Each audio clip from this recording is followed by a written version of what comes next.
Genre: Expository text. Who wrote the U.S. Constitution? By Candace Ransom. Essential question: what do good problem solvers do? Read about how the nation's first leaders created the U.S. Constitution. In 1787, 4 years after the Revolutionary War ended, the United States was struggling to stay united. During the war, the states had joined together under the Articles of Confederation. The Articles set up a federal government for the defense of the Union of States, but allowed each individual state the power to govern itself. Soon after the war, the federal government's weaknesses became clear. Conflicts between states arose, but the federal government could do little to resolve them. The Articles of Confederation were not working. With a sense of urgency, state leaders gathered for a convention in Philadelphia to discuss what could be done to keep the nation together. A new plan. Virginia Governor Edmund Randolph spoke first on Tuesday, May 29, 1787. Randolph brought up the problems with the Articles of Confederation. Many states argued over borders shared with other states. People had trouble conducting business across state lines. State governments had no money. Some states printed money, but the money was not backed up by gold or silver. Much of it was worthless. Randolph spoke about another serious problem: taxes. The cost of the Revolutionary War left the United States in debt. The government owed money to wealthy U.S. citizens and to foreign countries such as France and the Netherlands. To raise money to pay the debt, the U.S. government asked each state to tax its residents. Not every state agreed to do so, but states such as Virginia and Massachusetts taxed their citizens. Taxes had to be paid in cash, and that was a problem for many people. Ordinary working people did not use much cash. They lived off what they owned and grew: their land, houses, tools, livestock, and crops. If they needed something, a new tool or a pair of boots, they traded for it, but they could not trade with the state to pay their taxes. The situation was especially bad for farmers. States began taking to court farmers who could not pay their taxes and other debts. The courts took away farmers' land and livestock. Some farmers were even thrown in prison. During the summer of 1786, hundreds of angry Massachusetts farmers formed a rebel force. One of the leaders was Daniel Shays, a Revolutionary War hero, politician, and farmer. From August 1786 to January 1787, the rebels stormed courthouses in Northampton, Worcester, and other Massachusetts towns. They forced the courts to close. Shays' rebellion shocked the country. With all these problems before them, what could the convention delegates do? Why was Shays' rebellion important? In October 1786, the Confederation Congress decided to use federal troops to stop the rebels, but Congress could not convince state governments to help pay for the soldiers. Massachusetts leaders had to raise the money themselves. In January 1787, Shays and his rebels attacked an armory, a building used to store weapons, in Springfield, Massachusetts. Troops stopped the raid, and many rebels were arrested. In the spring of 1787, Massachusetts passed laws to help farmers in debt. The rebellion began to fade, but for many people, Shays' rebellion showed how weak the federal government was. For them, it proved that the Articles of Confederation were failing. This woodcut shows Daniel Shays left and fellow rebel leader Job Shattuck. The image was printed in Bickerstaff's Boston Almanac in 1787. Randolph presented a plan written by James Madison and other Virginia delegates. The Virginia plan created a stronger federal government, one that could protect the American people. Randolph explained that the plan created a national legislature. The legislature had two branches. Members of the first branch, the House of Representatives, would be elected by the people. House members would choose delegates to the second branch, the Senate. Together, the House and Senate would elect the U.S. President and federal judges. Randolph spoke for more than 3 hours. At last, he sat down. The first real meeting of the convention had left the delegates with much to think about. The next day, May 30th, 41 delegates began going over the Virginia Plan point by point. The Articles of Confederation had set up the Confederation Congress as the federal government. But the Articles also protected each state's freedom and independence. Under the Virginia Plan, the federal government could overrule state governments. Delegates realized that the Virginia Plan did not correct the Articles, it ignored them altogether. This idea stopped several delegates in their tracks.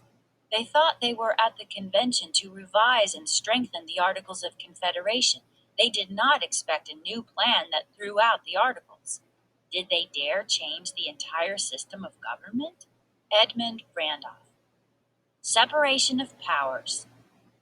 On May 31st, 1787, convention delegates voted to create a stronger national government. They decided that it should consist of 3 parts: the legislative, the executive, and the judicial. The legislative part, called Congress, would make the laws. The president would be the head of the executive part. He would carry out the laws. The national court system was the judicial part. It would decide the meaning of the laws and if they were being obeyed. With 3 parts or branches, power would be shared. No one branch would have more control of the federal government than the other 2. Discussion swung to the one vote for one state system described in the Articles of Confederation. In 1787, a state's importance was measured by the number of its citizens. For example, Georgia had a lot of land, but it was still considered small because of its low population. The 3 biggest states, Virginia, Pennsylvania, and Massachusetts, held nearly half the nation's population. But under the Articles, each state had only one vote, no matter its size or population. Tiny Rhode Island's voice in Congress carried as much weight as mighty Massachusetts. This is called equal representation. The Virginia Plan changed that. Under the plan, the House of Representatives would be elected by the people, and the number of representatives would be based on a state's population. The number of members in the Senate would also depend on population. This is known as proportional, an amount determined by size, representation. Immediately, the convention broke into 2 camps: big states versus small states. The small states fought against the Virginia Plan. With proportional representation, they felt they would not have as strong a voice in the federal government. The states had other differences beyond size. Southerners grew tobacco, sugar, and rice on large farms called plantations. Many people in the middle of the country, Pennsylvania, New Jersey, Delaware, and New York, were merchants. They ran businesses and stores. People in Massachusetts and Connecticut were shipbuilders and fishers. Slavery was another big issue dividing the states.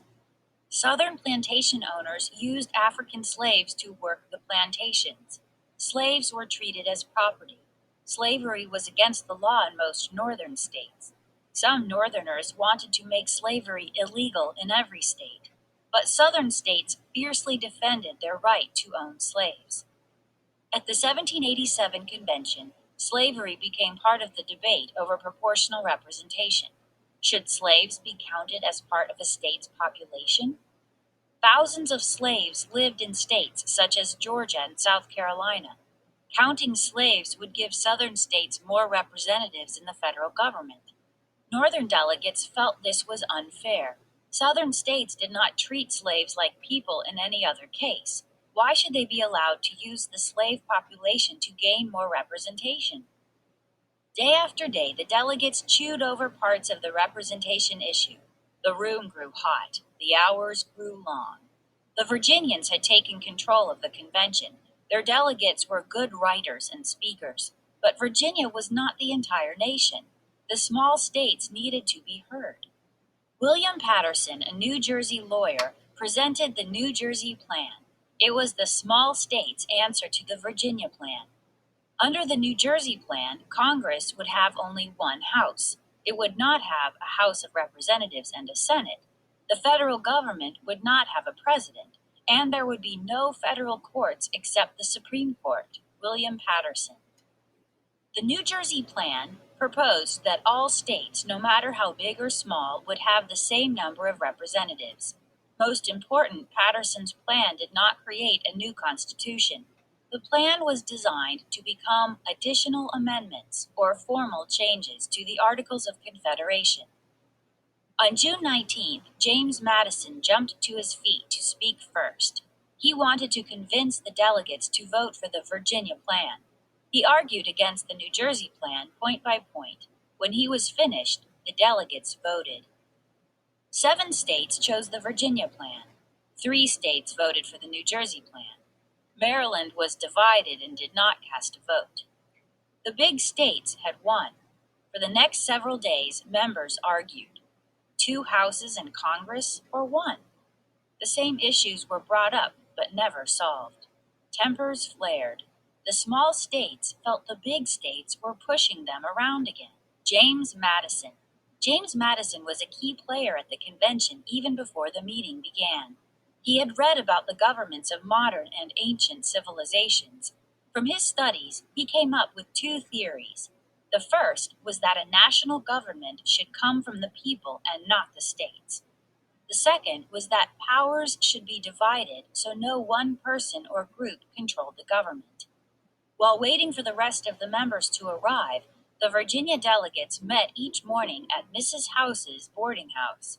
Using James Madison's theories, the group hammered out the Virginia Plan. James Madison. The Great Compromise. July 2nd, 1787, was a Monday. By the time the delegates met in the morning, the East Room was already hot. Once again, delegates voted on whether states should have equal representation in the Senate. 5 states said yes, 5 said no, and Georgia was divided. A tie. Everyone was discouraged. Benjamin Franklin understood that each state had to give up something in order for everyone to gain. He suggested a compromise. The delegates could choose parts from the Virginia and New Jersey plans that would please both the big and small states. The delegates took off the next 2 days for Independence Day. On July 4th, bells rang and guns fired salutes. People celebrated the country's freedom from British rule. Few knew that the entire convention was on the brink of failure. When the members met again on July 5th, they took up the same argument, a good compromiser. Benjamin Franklin urged delegates to settle convention issues by compromise. He often hosted dinner parties to make the delegates feel more at home in Philadelphia. The parties also gave the delegates a chance to get to know one another better. That made it easier for delegates to discuss and decide issues at the convention. These life-size bronze statues of convention delegates are at the National Constitution Center in Philadelphia. Benjamin Franklin is shown seated, holding a cane. Then Connecticut's Roger Sherman came up with a solution. He pointed out that the big states had already won proportional representation in the lower house. He proposed that each state, no matter what size, would send 2 delegates to the upper house. The members debated Sherman's proposal for 11 days.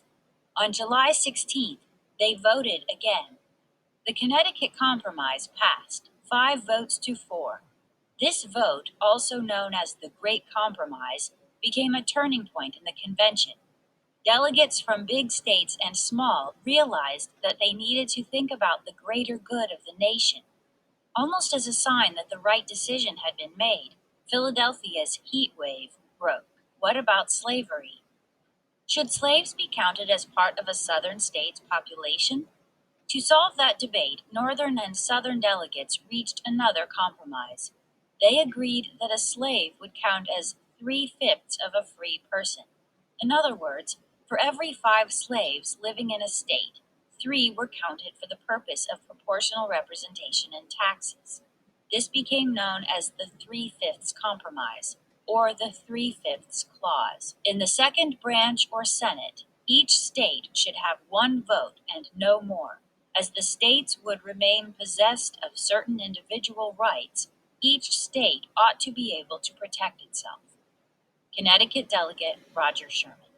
Roger Sherman. Convention members voted over and over. They sometimes voted again on issues they had already settled. Through it all, George Washington sat in the high-backed chair and listened. Most members believed that Washington would be the perfect first president. He had already proved to be a strong leader, and people liked him. But who would be president after Washington? The delegates knew they had to be careful about the way future presidents would be elected. On July 26th, the convention took a 10-day break. Delegates who lived close by went home. Others headed for cooler air in the mountains. Washington visited Valley Forge, a rural area northwest of Philadelphia. During the Revolutionary War, Washington and his troops had camped at Valley Forge. Freezing and hungry, they spent the winter of 1777 and 1778 in tiny log huts. The old camp was in ruins when Washington visited it that July. Washington, Wright, and an army officer walked past troops at Valley Forge during the winter of 1777 and 1778. This image is a print made of a painting by Howard Pyle, 1853 to 1911. Not everyone went on vacation. 5 delegates remained in Philadelphia. John Rutledge, Nathaniel Gorham, Oliver Ellsworth, Edmund Randolph, and James Wilson made up the Committee of Detail. They had the important job of copying down the resolutions that had been decided so far. It was hard work, but they finished a rough outline of a document. The document was a new plan for the government, a constitution. The draft was printed and ready to be handed out when the convention met again. This document, right, is the first draft, or version, of the U.S. Constitution. Of and for the people. On Monday, August 6th, delegates received their copies of the Constitution, 7 freshly inked pages. Starting the next day and all through hot, steamy August, they debated every sentence. The Constitution had 23 articles. Each article was divided into sections. The delegates needed to speed up the process of discussing and voting on all the articles. To achieve this, many items were given to committees to settle. The Committee of Postponed Parts had the most issues to work out. It had to decide where the new government would be located and how Congress would charge taxes. But the executive branch was its most pressing problem. The Committee of Postponed Parts decided the President of the United States would serve a term of 4 years and could be re-elected. He must be a U.S. citizen and at least 35 years old. The committee added the office of Vice President. The Vice President would lead the Senate and take over if the President died or had to leave office. The members made sure the President and Congress had the power to get things done, but each branch would not have too much power over the other. A huge question remained. How would the country choose the president? Most delegates felt the president should be selected by Congress or state legislatures. Back in June, James Wilson said the people should pick the president. No one had liked that idea, but members of the committee changed their minds. They agreed that Wilson's plan was a good one after all.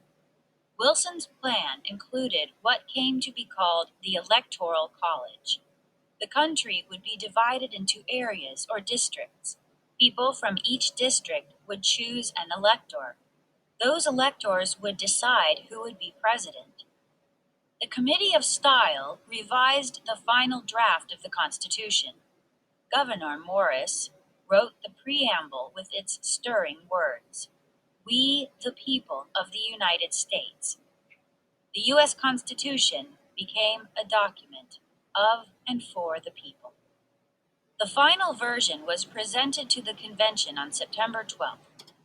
George Mason felt that there should be a Bill of Rights, a list of important rights guaranteed to citizens. Elbridge Gerry agreed, but the other members did not. They believed people's rights were already protected by state constitutions. On Monday, September 17th, 42 delegates were present. William Jackson, the convention secretary, read aloud the final version of the Constitution. Benjamin Franklin gave a speech to James Wilson to read for him. Franklin did not like parts of the Constitution, but even with its faults, he doubted anyone could create a better system of government. He urged each man present to sign the Constitution. George Washington signed first. Then, state by state, 39 delegates signed their names. Secretary Jackson witnessed their signatures. 3 men refused to sign: Edmund Randolph, George Mason, and Elbridge Gerry would not sign without a Bill of Rights. When the Constitution was signed, Franklin pointed to the half-sun carved on the back of Washington's chair.